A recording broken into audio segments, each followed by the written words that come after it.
প্রিয় কোরআন শিক্ষার্থী বন্ধুরা, মদ্যে লাজেম 4 প্রকার, প্রত্যেকটা প্রকারের বর্ণনা আজকের এই ভিডিওতে আপনাদেরকে সুন্দরভাবে দেওয়ার চেষ্টা করব ইনশাআল্লাহ।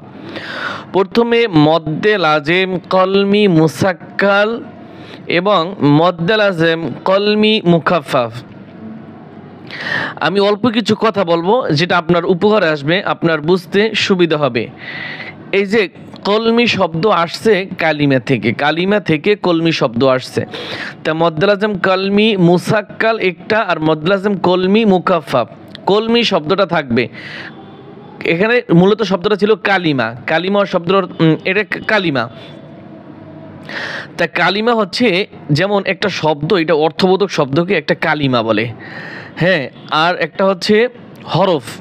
মদ্দে লাজিম 4 প্রকার, কথাটা বোঝেন। এই যে মদ্দে লাজিম শব্দটা আছে, এটা হচ্ছে কয় প্রকার? 4 প্রকার। এরপরে প্রত্যেকটা জায়গায় 4 প্রকার জায়গায় প্রত্যেকটা জায়গায় মদ্দে লাজিম থাকবে। এরপর কালমি মুসাক্কাল একটা, আর কালমি মুখাফফাফ একটা, আর একটা হচ্ছে মদ্দে লাজিম হরফি। সেটা পরে দেখাচ্ছি, দেখা যায় না তাই দেখাবো না, নিচে নামবো তারপরে দেখাবো। তা মদ্দে লাজিম কালমি মুসাক্কাল হচ্ছে তাসদিদ দিয়ে যেটা হয়, আর মদ্দে লাজিম কালমি মুখাফফাফ যেটা, সেটা হচ্ছে জজম দিয়ে হয়, ঠিক আছে। আর এইখানে একটু তাকান, এইখানে লম্বা করে দুইটা লাইন আছে, এই দুইটা বইয়ের ভাষা আমরা একটু এখন দেখি। মদের হরফের উপর মোটা চিহ্ন, মদের হরফের উপর মোটা চিহ্ন। এখানে মদের হরফ কোনটা? এই যে খালি আলিফ, এটা কি? জবরের বাম পাশে খালি আলিফ, মদের হরফ। তাই মদের হরফের উপরে মোটা চিহ্ন, বামে তাসদিদ। বাম কোথায়? এই যে দেখেন বামে কি আছে? তাসদিদ। মদ্দে লাজিম কালমি মুসাক্কাল। ডান দিকের হরকতের উচ্চারণ, ডান দিকের হরকত কোনটা? দাল। ডান দিকের হরকত কোনটা? দাল। দাল আলিফ বা জবর।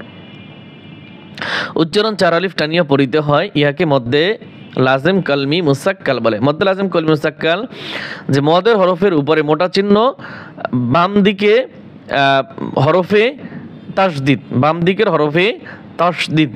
তাহলে কি হবে? মদ্দে লাজিম কলমি মুসাক্কাল হবে, 4 আলিফ টেনে পড়তে হবে। আর বানানটা করার নিয়ম হচ্ছে এই দাল বা ধরতে হবে, দাল আলিফ বা জবর দাব। আবার খেয়াল করুন, দাল আলিফ বা জবর দাব, 4 আলিফ টান দিয়ে ধরবেন, বা জবর বা, দাব্বা, তা 2 4 3, দাব্বাতিন, দাব্বাতিন। কাফ আলিফ ফা জবর কাফ। মদ্দে লাজিম কালমি মুসাক্কাল বানানের নিয়ম একটু ব্যতিক্রম, আমি যেভাবে করছি। অন্যান্য যত জায়গায় বানান আছে কাফ ফা জবর কাফ, দাল বা জবর দাব, তা এখানে নিয়মটা একটু ব্যতিক্রম। আগে টান দিতে হবে, তারপর হরফকে ধরতে হবে। কাফ আলিফ ফা জবর কাফ, ফা জবর ফা, কাফা, তা 2 জবর তান, কাফাতান।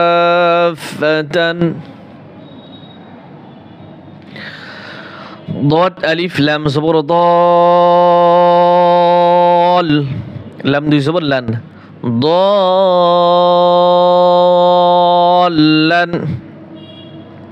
لام زبر لا، ضاد ألف لام زبر ضال، لا ضال، لام أو بش لو، এক আলিফ টান হবে, লা দাল্লু, নুন জবর না, লা দাল্লুন।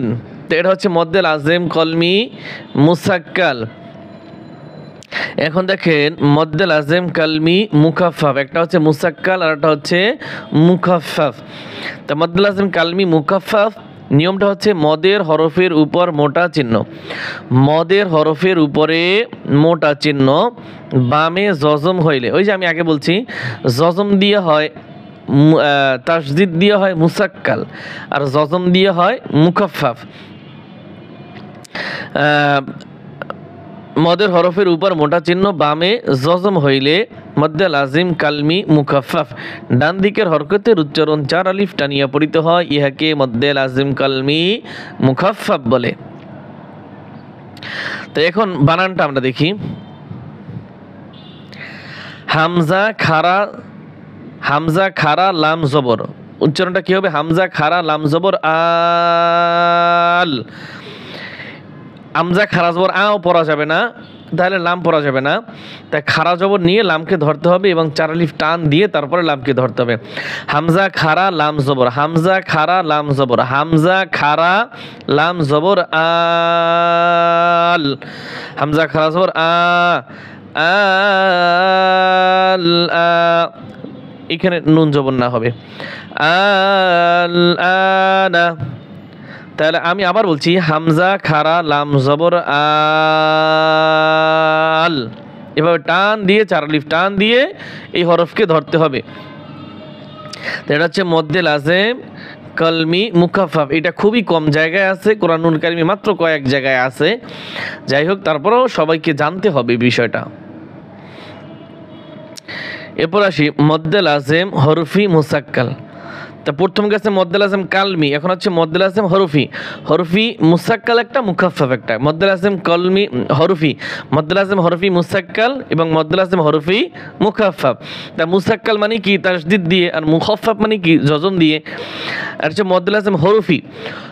এখন আমি একটু সংক্ষেপে আপনাদেরকে বোঝানোর চেষ্টা করি। মদ্দে লাজেম হরফি মুসাক্কাল সাধারণত কোরআনুল কারিমের যত নয়, কিছু কিছু সূরার শুরুতে, যেমন ইয়াসিন, আলিফ লাম, যে সূরা বাকারা সূরা আলিফ লাম মিম, সূরা আলী ইমরান আলিফ লাম মিম, হ্যাঁ, তারপরে আরও যত সূরা আছে, হ্যাঁ, তসিম মিম, এই যে এগুলো সব সূরার শুরুতে আসে। এইগুলা সূরার শুরুতে আসে। মদ্দে লাজেম হরফি মুসাক্কাল সাধারণত কোরআনুল কারিমের সূরার শুরুতে পাওয়া যায়, মাঝখানে পাওয়া যায় না। আর হরফ যেমন সূরা বাকারা শুরুতে আলিফ লাম মিম রয়েছে, এগুলো কিন্তু, এটা কিন্তু একটা শব্দ না, এটা কিন্তু আলাদা আলাদা, প্রতিটা আলাদা আলাদা হরফ। এগুলো হচ্ছে প্রতিটা আলাদা আলাদা হরফ। তাই এখন এটা বানানের কোনো নিয়ম নাই। আমাদের ওস্তাদরা এখানে কিভাবে বানান হয় এটা নাই, এটাই আমাদেরকে, এটা এভাবে করে না, বানান করে না সাধারণত। এটি আলিফ লাম মিম এইভাবে উচ্চারণ করি সাধারণত আমরাও পড়ছি, আপনাদেরকে পড়ানোর চেষ্টা করছি। উচ্চারণগুলো জানবেন, এগুলো আলাদা আলাদা হরফ, এটি কোনো শব্দ না, এটি এইভাবেই পড়তে হয়। আলিফ লাম মিম। তারপরে একটু এখানে বইয়ের ভাষায় দেখি। হরফের উপর মোটা চিহ্ন, হরফের উপরে মোটা চিহ্ন বামে তাসদিদ হইলে মদ্দে লাজিম হরফি মুসাক্কাল বলে। হরফের উপরে, এই যে হরফ লাম একটা হরফ, উপরে কি আছে? মোটা চিহ্ন আছে, বামে তাসদিদ রয়েছে। তাহলে এখন কি হবে? মদ্দে লাজিম হরফি মুসাক্কাল, ডান দিকের হরকতের উচ্চারণ 4 আলিফ টানিয়ে পড়িতে হয়, ইহাকে মদ্দে লাজিম হরফি মুসাক্কাল বলে। আলিফ লাম মিম, আলিফ লাম মিম র, এটাও আগের মতো, র 1 আলিফ টান হবে, ত 1 আলিফ টান হবে, সিন 4 আলিফ টান দিয়ে 1 আলিফ গুণ হবে, তারপরে মিমে 4 আলিফ টান হবে। খেয়াল করুন, তসিম মিম, ত 1 আলিফ টান, সিন নুন হবে না কিন্তু সিম হবে, সিম টান দিয়ে সিম, এই মিমে গুণ করতে হবে 1 আলিফ, এরপরে আবার মিমে 4 আলিফ টান দিতে হবে। আবার খেয়াল করুন, তসিম মিম। পরেরটা আলিফ লাম মিম সাদ, এই যে লা টান দিয়ে এরপরে মিম গুণ করতে হবে, আলিফ লাম, এই যে লাম মিমে 1 আলিফ গুণ করতে হবে, তারপরে মিমে 4 আলিফ টান, সদে 4 আলিফ টান, এভাবে উচ্চারণ করে আপনারা পড়বেন। মদ্দে লাজেম হরফি মুখাফফাফ, মদ্দে লাজেম হরফি মুখাফফাফ, হরফের উপর মোটা চিহ্ন বামে তাসদিদ না থাকিলে, হরফের উপর মোটা চিহ্ন বামে তাসদিদ না থাকিলে মদ্দে লাজেম হরফি মুখাফফাফ বলে। ডান দিকের হরকতের উচ্চারণ 4 আলিফ টানিয়ে পড়িতে হয়, ইহাকে মদ্দে লাজেম হরফি মুখাফফাফ বলে। এটি হচ্ছে ইয়াসিন। ওই যে আমি আগে বলছি মুসাক্কাল তাসদিদ দিয়ে হবে, মুখাফফাফ তাসদিদ ছাড়া হবে, অথবা জজম দিয়ে হবে। তো এখানে তাসদিদ নাই, তো এখন কি হবে, এখানে মুখাফফাফ হবে। আর এই মদ্দে লাজেম হরফি, এরা ওই যে বলছি আগে, হরফি মুসাক্কাল এবং মুখাফফাফ দুইটাই সূরার শুরুতে আসে। ইয়াসিন, ইয়া 1 আলিফ টান হবে, সিনে 4 আলিফ টান হবে। সদ 4 আলিফ টান হবে। তসিন, ত 1 আলিফ টান হবে, সিন 4 আলিফ টান হবে। হামিম, হা 1 আলিফ টান হবে, মিম 4 আলিফ টান হবে। এইভাবে আপনারা মদ্দে লাজেম পড়ার চেষ্টা করবেন ইনশাআল্লাহ। আল্লাহ তাআলা আমাদের সকলকে কোরআনুল কারীম সহি শুদ্ধ করে পড়ার তৌফিক দান করুন, আমিন।